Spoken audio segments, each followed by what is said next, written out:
NSU English teacher চ্যানেলে তোমাদের সকলকে স্বাগত জানাই। আমি ডক্টর গৌতম মাইতি। সকলকে ধন্যবাদ জানিয়ে আমি এই ভিডিওটি শুরু করছি। ভিডিওটি শুরু করার আগে আমার মনে হয় মূল প্রসঙ্গে আমরা যখন যাব তার আগে কয়েকটি কথা আমি বলে নিই। কমেন্ট বক্সে দেখছি তোমরা অনেকেই কমেন্ট করছো, স্যার থার্ড পেপার দিন, স্যার ফোর্থ পেপার দিন, স্যার সেকেন্ড পেপার দিন, ইত্যাদি ইত্যাদি। কিন্তু কেউ একটু বুদ্ধি করে যদি এটা সার্চ করো আমার চ্যানেলে গিয়ে কোন কোন পেপারগুলো আমি পাবলিশ করেছি, তাহলে তো বিষয়টা খুবই সোজা হয়। আমি কিন্তু অলরেডি পাবলিশ করে দিয়েছি, তোমরা কিন্তু সার্চ করোনি। সাবস্ক্রাইব করতে বললাম, সাবস্ক্রাইব করেছো অনেকে, কিন্তু অনেকেই সাবস্ক্রাইব করোনি। তো স্বাভাবিকভাবে এই রিলেটেড যদি নোটিফিকেশানগুলো আসে, আমি যদি পরবর্তী কোনো ভিডিওগুলো পাবলিশ করি, তাহলে তোমরা তো জানতে পারবে না। আর কমেন্ট বক্সে যে কমেন্ট করছো অনেকে, আমি সকলের কমেন্ট পড়ে দেখবো আর ওখানে রিপ্লাই দেবো, এটাও সম্ভব না। ওটা করতে গেলেও তো আমার টাইমটা নষ্ট হচ্ছে। আমি যদি আরও কিছু যদি করতে পারি এর মধ্যে সুবিধা হয়, সব হয়তো আমার পক্ষে করা সম্ভব হবে না, কিন্তু যতটা পারি তো করার চেষ্টা করছি, তাই না? তাহলে সেক্ষেত্রে কমেন্ট করছো ঠিক আছে, কিন্তু আমার চ্যানেলটাকে সাবস্ক্রাইব করো, নোটিফিকেশান তুমি অলরেডি পেয়ে যাবে। সাবস্ক্রাইব সকলে করছো না, সেই জন্য নোটিফিকেশান পাচ্ছ না। পাজেল হয়ে কী করছো, ওখানে মেসেজটা করতে আছো, স্যার ওইটা দিন, স্যার ওইটা দিন, ওটা কি হয়ে গেছে স্যার, ওটা কি পাওয়া যাবে? যদি পাওয়া যায় অবশ্যই তো নোটিফিকেশানটা তুমি পেয়ে যাবে। সাবস্ক্রাইবটা তো করো। আর অলরেডি যেগুলো পাবলিশও করে দিয়েছি আমি, তোমরা কিন্তু আমার চ্যানেলে গিয়ে ওখানে তো লিস্ট দেখতে পাবে কোন কোন। আমার চ্যানেল তো এমন কিছু পুরনো নয়, এই নভেম্বরের 3 তারিখ আমি এটাকে চালু করেছি তোমাদের কথায় মাথায় রেখে, এনএসইউ ইংলিশ কনসেপশনটাকে মাথায় রেখে। পরবর্তী দিনেও তাই হবে। কিন্তু তোমরা যদি এটাকে সাবস্ক্রাইব না করো আর যদি ওখানে সার্চ না করো আমার চ্যানেলটাতে গিয়ে, তাহলে কি করে বুঝবে এখানে কি কি আছে? সিম্পল ব্যাপার, আমার চ্যানেল ওখানে যাও, সার্চ করে দেখো কোন কোন পেপারগুলো অলরেডি এনএসইউ রিলেটেড আমি পাবলিশ করেছি। এটা কিন্তু সম্পূর্ণভাবে এটা আমারই, ঠিক আছে? এটা আমাদের ব্যাপারটা নেই, মানে এরকম বিষয় নেই আমার এখানে বোধহয় 5 জন টিচার আছে বা অন্যান্য কিছু ব্যাপার না। যেটা করছি কিন্তু আমার সাবজেক্ট ইংলিশ, আমি ইংলিশ রিলেটেডই করার চেষ্টা করছি। যদি আমি দুটো পারি দুটো করবো, চারটে পারলে চারটে করবো। এখানে অন্য কেউ কিন্তু আমাকে হেল্প করছে না। ঠিক হলেও ঠিক, ভুল হলেও ঠিক না। ভুল হলে তো অবশ্যই ভুল, রেসপন্সিবিলিটি আমার। ভুল হলে আমার দোষ, ঠিক হলেও তোমাদের, থাক, অসুবিধে কিছু নেই। কিন্তু সেক্ষেত্রে তোমরা, আমি যেটা বলছিলাম, তো সেক্ষেত্রে তোমরা ওটা চেক করো, আমার চ্যানেলে গিয়ে চেক করো ওয়েদার এই পেপারগুলো আমি ছেড়েছি কি না। ঠিক আছে, চলো পেপারটা আমরা স্টার্ট করি। তো কি বলছিলাম আমি এই পেপারে কোন পেপার আলোচনা করব বলেছিলাম? আমি পেপার 8, তাই তো? ঠিক আছে, চলো পেপার 8 প্রশ্ন উত্তরে চলে আসি সরাসরি। প্রথম প্রশ্ন, when was Tennyson's Ulysses written and when was it eventually published? যেটা বলছিলাম, when was Tennyson's Ulysses written and when was it eventually published? উত্তর 1833। দেখো প্রশ্নের মধ্যে কিন্তু দুটো সাল জানতে চাওয়া হয়েছে। টেনিসনের লেখা ইউলিসিস লেখা হয়েছে কখন আর পাবলিশ হয়েছে কখন। তো এটা মজার বিষয়, এটা যখন লেখা হলো তখনই কিন্তু এটা পাবলিশড হয়নি। অনেক ঘাত প্রতিঘাত বা যাই বলো না কেন, অনেক পরিবর্তনের মধ্য দিয়ে অবশ্যই সেটি পাবলিশড হয়েছে কত সালে, সেটি বলা হচ্ছে 1842। দুটো আছে, 1833 আর 1842, দুটোই তোমরা ওখানে উত্তরে পাবে, অপশানে থাকবে ওখানে। এর পরের প্রশ্ন, কোয়েশ্চেন নাম্বার 2, চলো দেখে নিই আমরা কি আছে। Who did Bathsheba Everdene sent a valentine message to? তো গ্যাব্রিয়েল ওক সঠিক উত্তর। এখানে ফার ফ্রম দ্য ম্যাডিং ক্রাউডের থেকেই প্রশ্নটি নেওয়া হয়েছে। তো এখানে এভারডেন, দ্যাট মিন্স বাথসেবা এভারডেন, তিনি একটি ভ্যালেন্টাইন মেসেজ পাঠিয়েছিলেন। ভ্যালেন্টাইন মেসেজ তোমরা জানো অবশ্যই কি।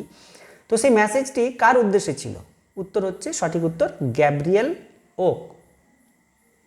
নেক্সট প্রশ্ন দেখো, কোয়েশ্চেন নাম্বার 3 কি আছে, আমরা কোয়েশ্চেন নাম্বার 3 আমরা দেখব এখন। When was David Copperfield published and who illustrated the novel? কি বললাম? When was David Copperfield published and who illustrated the novel? সঠিক উত্তর 1849 টু 1850, এবং এর সঙ্গে আরও আছে ইনক্লুডেড হ্যাভলট নাইট ব্রাউন। দেখো প্রশ্নের মধ্যে কিন্তু দুটো উত্তর, একটি হচ্ছে কখন এবং কে।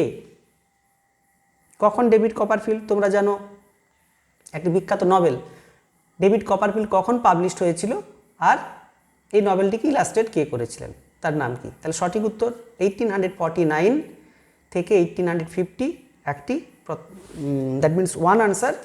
আর another answer is Hablot Knight Browne. I think it's clear. We should go for next question. Then look at this. Which of the following is not a major innovation of the industrial revolution? তো industrial revolution তোমরা জানো, Victorian এজে industrial রেভলিউশনের কথা বলা আছে history of English literature, যারা ভালো করে পড়ছো তোমরা জানো। তো এই ইন্ডাস্ট্রিয়াল রেভলিউশন এই এজটি পার্টিকুলার তার অনেক কারণের জন্য বিখ্যাত, কিন্তু এই এজে বিখ্যাত যে আবিষ্কারগুলো হয়েছিল আমরা অনেকেই জানি কী কী আবিষ্কারগুলো হয়েছিল, কিন্তু এখানে প্রশ্ন হচ্ছে কোন আবিষ্কার major which of the following is not a major innovation of the industrial revolution, কোন ইনোভেশন এই এজ রিলেটেড নয়, সেটি তোমাকে উত্তর দিতে হবে। উত্তর কী হচ্ছে? অ্যাভিয়েশন। নেক্সট কোয়েশ্চেন নাম্বার 5 আমরা দেখে নেব। কোয়েশ্চেন নাম্বার 5 কি আছে?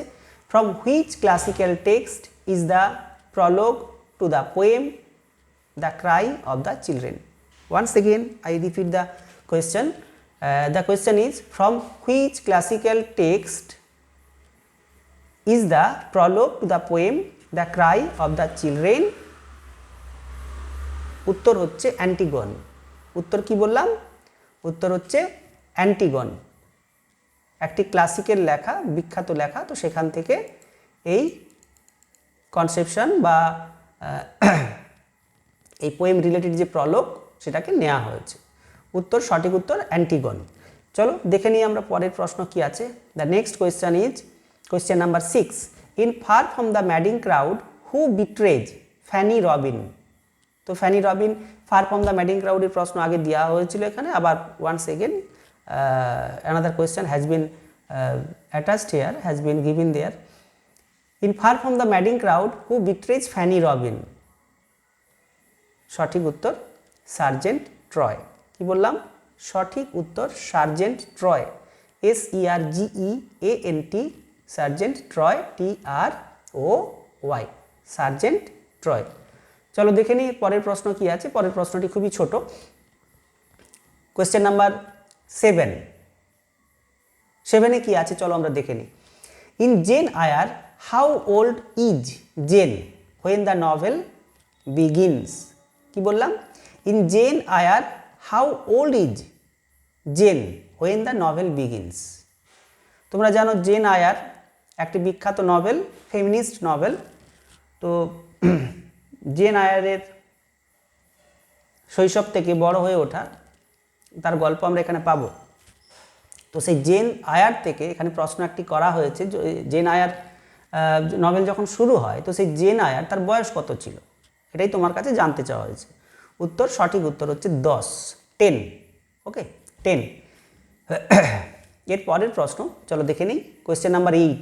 In which fictional geographical location did Thomas Hardy set his novels? কি বললাম? In which fictional geographical location did Thomas Hardy set his novels? সঠিক উত্তর হচ্ছে ওয়েসেক্স। কি বললাম? সঠিক উত্তর হচ্ছে ওয়েসেক্স। এর পরের প্রশ্ন, হু wrote the origin of species and in which year was it published? তো ভিক্টোরিয়ান এজ নিয়ে কিছুক্ষণে কথা বলেছিলাম, সেখান থেকে আরও একটি প্রশ্ন দেওয়া আছে history of English literature related.